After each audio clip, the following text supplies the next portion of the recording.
Hey guys, welcome to hashtag Sen.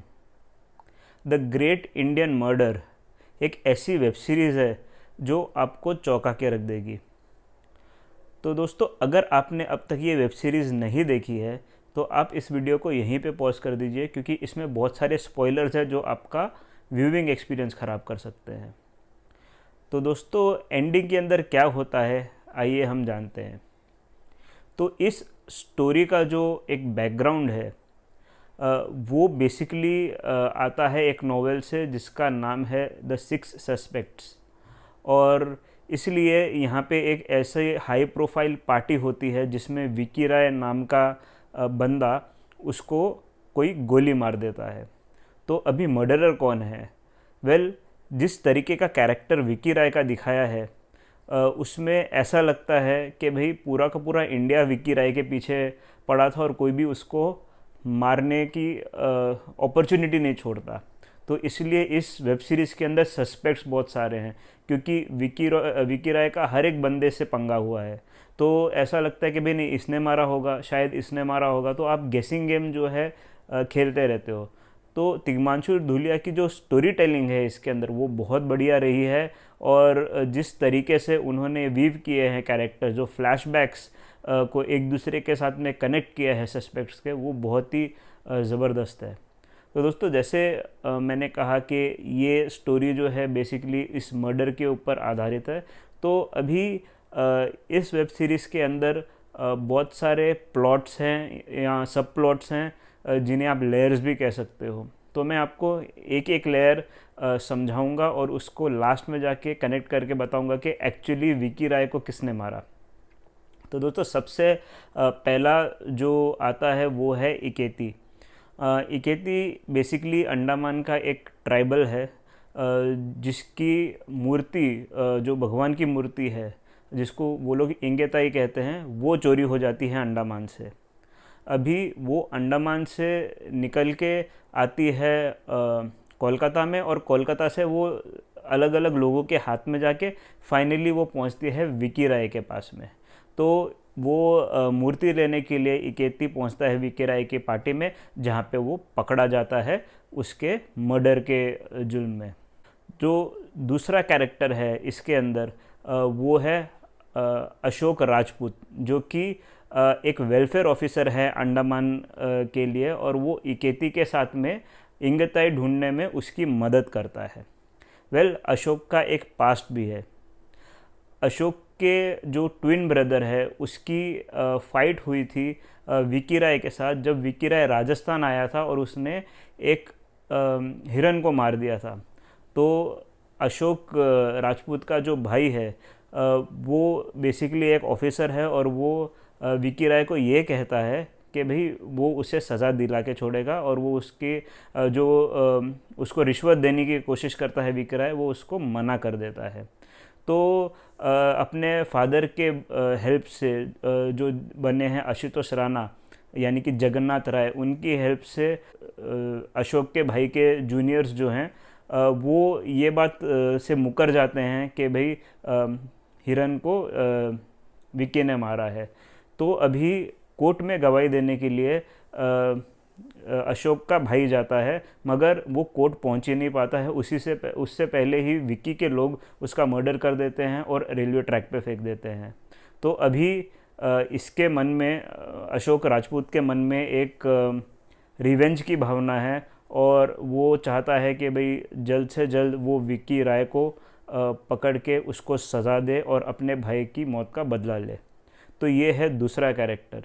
तो इसके अंदर he is the closest one जो आता है विकी राय के एक्चुअल मर्डरर के पास में, बिकॉज एक सीन दिखाया गया जिसके अंदर उनके पास में गन है हाथ में। ये रोल प्ले किया है शारिब हाशमी ने। तो शारिब हाशमी के हाथ में गन है और वो पॉइंट कर रहा है विकी राय की तरफ। तो इसके आगे क्या हुआ वो मैं आपको बाद में बताऊंगा, जो अशोक की कहानी है। थर्ड जो एक सस्पेक्ट है वो है मुन्ना। तो मुन्ना बेसिकली एक स्लम एरिया में रहने वाला बंदा है। उसकी एक मुँह बोली बहन है चंपी। तो ये दोनों के दोनों स्लम में रहते हैं, एंड मुन्ना प्यार करता है विक्की की बहन के साथ में। तो अभी उसको रेस्क्यू करने के लिए वो विकी की पार्टी में पहुंचता है, मगर वो अपनी सेफ्टी के लिए गन लेके जाता है, इसलिए वो पकड़ा जाता है। और उसी के कारण उसके ऊपर भी एक तगड़ा शक आता है कि भाई इसने ही विकी को मार दिया होगा। तो दोस्तों, इस वेब सीरीज़ के अंदर एक बात बता दूं कि कोई भी कैरेक्टर दूध का धुला नहीं है, हर बंदे का वेस्टेड इंटरेस्ट है। यहाँ तक के जो मेन लीड हैं इस सीरीज़ के, वो भी दूध के धुले नहीं हैं। वेल, उन पे मैं आता हूँ। पहले हम दूसरे कैरेक्टर्स को थोड़ा सा आइडेंटिफाई कर लें। फिर आते हैं मोहन कुमार, जिनको डुअल पर्सनैलिटी का प्रॉब्लम है। कभी कभी ये मोहन कुमार बन जाते हैं जो दारू पीते हैं और बहुत गुस्सा करते हैं, और कभी कभी ये गांधी जी बन जाते हैं जो सत्याग्रह की राह पे चलते हैं। तो अभी ये उनका एक्चुअली उनके साथ में प्रॉब्लम है या ये उनका प्लान है, वेल वो तो अभी तक अंडर रैप्स रखा गया है। लेकिन उनका भी एक सीन आता है जिसके अंदर वो विकी राय को गोली मारते हुए दिखाए गए हैं, मगर वो मिस कर देते हैं। वेल, उसी पार्टी में मोहन कुमार का विकी राय के साथ में झगड़ा होता है, और उसी का बदला लेने के लिए वो गुस्से के अंदर दिखाया गया है कि भाई मोहन कुमार गुस्से में बहुत ऊटपटांग काम करता है, तो उसने गुस्से में आके गोली चला दी विकी राय के ऊपर, मगर उसने मिस कर दी। तो दोस्तों, उसके बाद में एक और कैरेक्टर ऐसा है जो कि एक प्राइमरी सस्पेक्ट तो नहीं लेकिन सेकेंडरी सस्पेक्ट है, वो है रीटा। रीटा बेसिकली विक्की की फ्रेंड भी है और मोहन कुमार के साथ में उसके रिलेशंस भी है। तो बेसिकली रीटा के ऊपर शक जाता है मोहन कुमार के कारण, मगर जब जो इन्वेस्टिगेटिंग ऑफिसर सूरज यानी कि प्रतीक गांधी उससे मिलता है, तो वो ये उसे कहता है कि भाई आपको घबराने की ज़रूरत नहीं है, ये बात एक सीक्रेट रहेगी कि आप विक्की को इतने अच्छे से जानते थे। तो उसका भी जो पत्ता है वो कट हो जाता है, उसको भी सस्पेक्ट की रेस से वो बाहर हो जाती है। तो अब आते हैं हमारे दूसरे कैरेक्टर्स के ऊपर। वो है, सबसे पहला तो है जगन्नाथ राय, जो कि आशुतोष राणा ने प्ले किया है। और दूसरा कैरेक्टर है सूरज यादव, जो सीबीआई ऑफिसर है, जिसका रोल प्ले किया है प्रतीक गांधी ने। और तीसरी है सुधा, जिसका रोल प्ले किया है ऋचा चड्ढा ने। सुधा और सूरज ये दोनों मिलके इन्वेस्टिगेशन कर रहे हैं इस मर्डर की।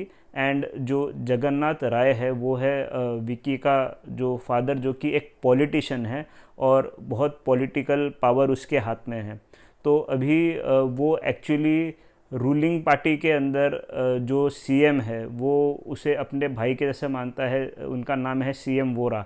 मगर क्योंकि उनको गद्दी चाहिए, तो इसके लिए वो ऑपोजिशन की पार्टी के साथ में मिल के एक प्लान बनाते हैं, और जो मर्डर है, मर्डर का इल्ज़ाम वो इनडायरेक्टली सीएम के ऊपर डालना चाहते हैं, ताकि सीएम की गद्दी छिन जाए और ये लोग सत्ता में आ जाए। तो इसके लिए लोग क्या करते हैं, ये लोग जो सीबीआई ऑफिसर है सूरज, उसको पकड़ के ये कहते हैं कि भाई जो इल्ज़ाम है वो इस सीएम के ऊपर आना चाहिए। तो सूरज को अपनी नौकरी बचानी है, उसको डर भी है, तो वो वही करता है जो मिनिस्टर्स कहते हैं। तो वो पूरा एक प्लॉट रचता है जिसमें जो सीएम वोरा है वो फंस जाए और जगन्नाथ राय जो है वो सत्ता में आ जाए। तो उसके खेल के अंदर जो इन्वॉल्वमेंट है वो थोड़ी सी कॉम्प्लिकेट करती है स्टोरी लाइन को, क्योंकि ये बहुत सारी लेयर्स को लिंक करती है। तो सबसे पहला तो उसके प्लान के हिसाब से सीएम के कुछ दोस्त नक्सली हैं। तो ये बात कही जाएगी कि भाई नक्सली लोगों ने ही हमला किया था जगन्नाथ राय पे, मगर गोली लग गई विक्की राय को। तो ये एक प्लान उन्होंने हैच किया था कि भाई ऐसा पोर्ट्रे करेंगे और फिर सीएम के साथ में लिंक करेंगे ताकि सीएम की बदनामी हो।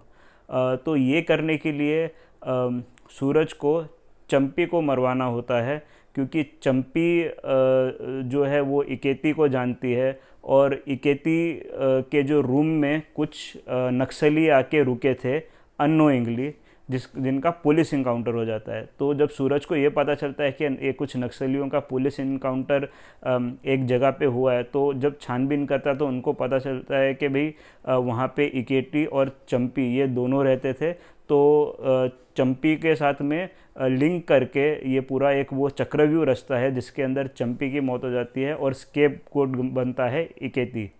तो दोस्तों इकेती तो अभी जेल के अंदर है और सूरज चाहता है कि भाई वो स्केपगोट बन जाए और पूरा का पूरा इल्ज़ाम उस पे आ जाए, ये प्रूव हो जाए कि भाई जो खून है वो इकेती ने ही किया है, ताकि वो नक्सल का लिंक लेके सीएम को प्रेशराइज किया जाए। तो इसके लिए वो मुन्ना से एक स्टेटमेंट लिखवाता है जिसके अंदर मुन्ना ये कबूल करता है कि इकेती इज़ बेसिकली नक्सली और उसकी बहन भी नक्सलियों के साथ में मिली थी क्योंकि उसको मिसगाइड किया गया था। तो उस हिसाब से ये केस स्ट्रॉन्ग हो जाता है सूरज के लिए, and that is the reason Y वो एंड के एपिसोड के अंदर इकेती को मार देता है। तो अभी इकेती जब मर जाता है तो फिर वहाँ पे खड़ा होकर कोई बोलने वाला है ही नहीं कि भाई ये जो मर्डर है वो मैंने नहीं किया। ठीक है, तो वो तो होती है एक एक पैरेलल स्टोरी जो चल रही है। दूसरी साइड में जो मैंने स्टोरी बताई थी अशोक की, तो अशोक का बेसिकली यही सीन है कि जब वो पार्टी में होता है वो एक्चुअली दिखाया गया है कि भाई वो आया है इकेती की मदद करने, मगर उसका अल्टीरियर मोटिव है विकी राय को मारना। तो दोस्तों कुछ टाइम पहले ऐसा दिखाया गया है कि एक बाबा के पास में वो मूर्ति है, उसकी सत्संग या जो प्रवचन है वो चालू है और वहीं पे इकेती और अशोक दोनों मौजूद हैं, मगर वहाँ पे रेड पड़ती है जिसके कारण सब भाग दौड़ करने लगते हैं और इससे पहले कि इकेती मूर्ति के पास जाए वो मूर्ति गायब हो जाती है। तो दोस्तों वो मूर्ति किसी और ने नहीं, वो मूर्ति चुराई होती है अशोक ने और वो उसे अपने घर ले जाता है और फिर वो इकेती को ये बताता है कि मूर्ति मिली है विकी राय के घर में। That is the reason why इकेती विकी राय के जो पार्टी है उसमें जाता है। तो अभी विक्की राय के फार्म हाउस में जो मूर्ति रखी हुई है वो एक्चुअली नकली होती है। ठीक है, तो जब अभी उसने क्यों चुराने के बाद में नकली मूर्ति रखी वो तो अभी पता नहीं, कुछ डिस्क्लोज़ किया नहीं गया है, उसका भी कुछ एक लिंक होगा जो शायद आगे फ्यूचर में अगर सीज़न 2 बना है उसमें बताया गया होगा।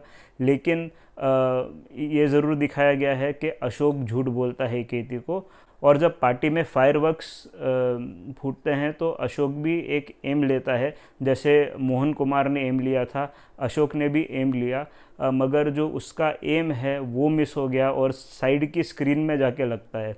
तो दोस्तों वो चीज़ इतनी जल्दी होती है कि आपको ऐसा लगता है कि भाई अशोक ने ही गोली मारी है और अशोक ही मर्डरर है, क्योंकि थोड़ी देर पहले वो जाके अपनी भाभी को कहता है कि जो उसका रिवेंज है वो पूरा हुआ और उसने विकी राय को मार दिया है। तो ये चीज़ में आप कंफ्यूज हो सकते हैं, क्योंकि मैं भी कंफ्यूज हो गया था इस चीज़ के अंदर। तो अभी इसके बाद में क्या होता है कि जो गोली मारी अशोक ने वो जाके पीछे स्क्रीन पे लगी, जो मोहन कुमार ने गोली मारी वो चिकन के अंदर गई, लेकिन सेंटर से एक बंदे ने गोली मारी जिसका खाली हाथ दिखाया गया है, मगर अभी तक पता नहीं चला है कि अभी एक्चुअल मर्डरर कौन है। तो अभी सेकेंड सीज़न जब भी आएगा तो उसमें ये डिस्क्लोज़ होगा कि भाई एक्चुअली किसने मर्डर किया। तो इसकी कुछ थ्योरीज़ होती हैं, वो मैं आपको 2 मिनट में बताता हूँ। सबसे पहले तो मैं अपना ये जो एंडिंग वाला जो सीन है उसको मैं ख़त्म कर लूँ। तो दोस्तों इस सीरीज़ के अंदर जो अभी पार्ट 1 के अंदर दिखाया गया है फर्स्ट सीज़न के अंदर, वो यही दिखाया गया है कि कैसे कुछ मिनिस्टर्स अपने पॉलिटिकल गेन के लिए कुछ ईमानदार तो नहीं बोल सकते मगर कुछ ऑफिसर्स को फोर्स करते हैं कि भाई वो उनके इशारों पे चले और काम करे, जिसके आप देख सकते हैं कि जिसके शिकार हुए हैं सूरज और सुधा, मगर उनके भी अल्टीरियर मोटिव्स है, वो भी खड़े नहीं हुए उनके अगेंस्ट और उन्होंने भी अपनी प्रॉब्लम को सॉल्व करने का इजी रास्ता ढूंढा। इस पूरी वेब सीरीज़ में हर बंदा इजी रास्ता ही ढूंढ रहा है अपनी प्रॉब्लम सॉल्व करने का, इसके लिए धोखे पे धोखा खा रहा है। मुन्ना ने धोखा खाया विक्की की बहन से, इकेती ने धोखा खाया अशोक से, फिर अशोक का एक अलग एंगल है, अशोक के भाई को जो है विक्की ने मार दिया। तो ये सारे के सारे जो लिंक्स है उसके अंदर ये तो ज़रूर पता चलता है कि विक्की बहुत ही बुरा इंसान था and he was actually the villain of this series. तो अगर अशोक मार देता उसको तो वो रिवेंज होता, तो अशोक उसमें गलत नहीं होता, क्योंकि विकी अपने आप को पुलिस से ज़्यादा पावरफुल और लॉ से ज़्यादा पावरफुल दिखा चुका है। स्टार्टिंग में जो केस होता है उसके ऊपर वो खाली 3 महीने के अंदर बरी हो जाता है उससे। तो ये पूरी पावर दिखाई है और फर्स्ट ही एपिसोड में दिखा दिया है कि विकी कितना डिसलाइक्ड बंदा है। तो उस हिसाब से तो जिसने भी उसका मर्डर किया है, अगेन विकी ने उससे पंगा लिया होगा। तो अभी कौन हो सकता है उस जिसने ये मर्डर किया है? Well, there are many options बोलने के लिए। तो जैसे स्टार्टिंग से लेकर लास्ट तक हम सस्पेक्ट्स पे सस्पेक्ट्स खेल रहे हैं, हम भी 3-4 लोगों को पॉइंट आउट आराम से कर सकते हैं जिनके ऊपर अभी तक उंगली नहीं उठी कि वो सस्पेक्ट हो सकते हैं। वेल, जो मेरे हिसाब से सबसे नज़दीक आता है सीज़न 2 में, जिसकी बैक स्टोरी दिखाई जाएगी, अभी तक इसकी बैक स्टोरी नहीं दिखाई गई है। ये बहुत ही इंपॉर्टेंट कैरेक्टर रहा है मगर बैक स्टोरी इसकी नहीं दिखाई गई है। तो दोस्तों, सेकंड सीज़न के अंदर ऐसा भी हो सकता है कि नए कैरेक्टर आएँ जिनकी बैक स्टोरी भी नेक्स्ट सीज़न में ही दिखाई जाए और लिंकेज एक दिखाया जाए, क्योंकि जब तक अशोक की बैक स्टोरी नहीं दिखाई थी और उसको बस ऐसे ही एज अ कैरेक्टर दिखाया गया था जो इकेती की मदद कर रहा है, किसी को कोई क्लू नहीं था कि भाई उसने भी गोली चलाई होगी। ना उसको कहीं पार्टी में दिखाया गया, ना उसको कोई भी सीन में दिखाया गया। मगर जब भी उसकी बैक स्टोरी आई तब पता चला कि भाई अशोक भी इन्वॉल्व था। तो ऐसे ही कुछ नेक्स्ट सीज़न के अंदर भी होगा। यहाँ तो कोई नया कैरेक्टर आएगा जिसकी बैक स्टोरी के साथ में इसे लिंक करके दिखाया जाएगा कि वो भी मौजूद था उस दिन और उसने गोली मारी। यहाँ तो फिर जितने इम्पोर्टेंट कैरेक्टर्स की बैक स्टोरी नहीं दिखाई गई है, ये उनमें से एक हो सकते हैं। तो सबसे पहले तो जिसके ऊपर शक जाता है वो है विकी का मीडिया एडवाइज़र।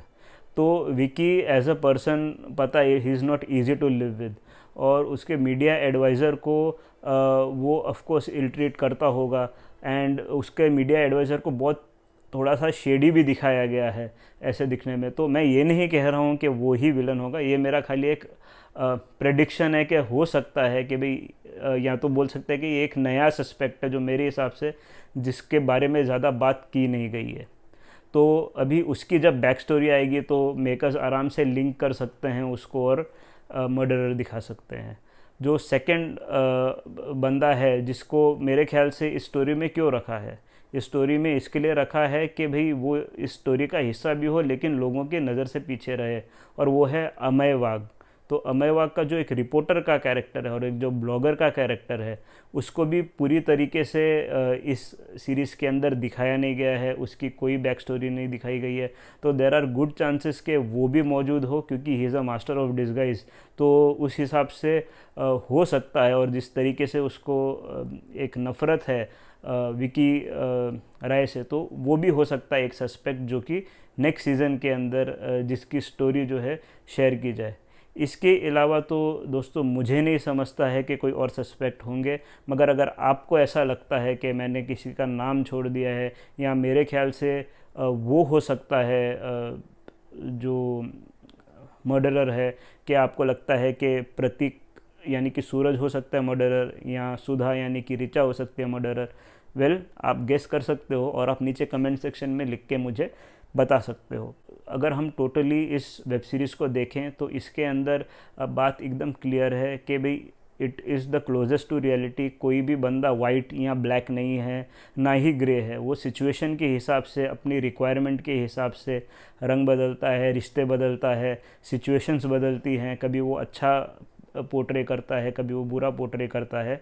एंड उसी रीज़न के कारण यहाँ पे सारे के सारे लोग जो हैं, right from the main lead to एक जो सब्सटैंशियल कैरेक्टर नहीं है, जैसे ड्राइवर भी हो गया मोहन कुमार का, वो सारे के सारे सस्पेक्ट लगते हैं। इतने अच्छी तरीके से ये वेब सीरीज़ बनाई गई है।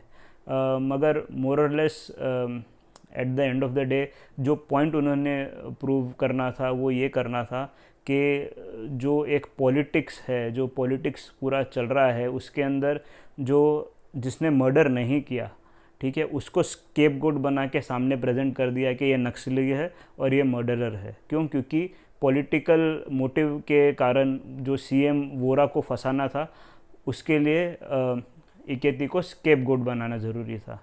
इसके लिए इसका नाम रखा है द ग्रेट इंडियन मर्डर, क्योंकि ये तो पूरा का पूरा एक सर्कस ही था। पूरा नॉर्थ से लेके साउथ तक पूरा भगाते ही रहे हैं, इवन अंडमान को भी कवर किया है।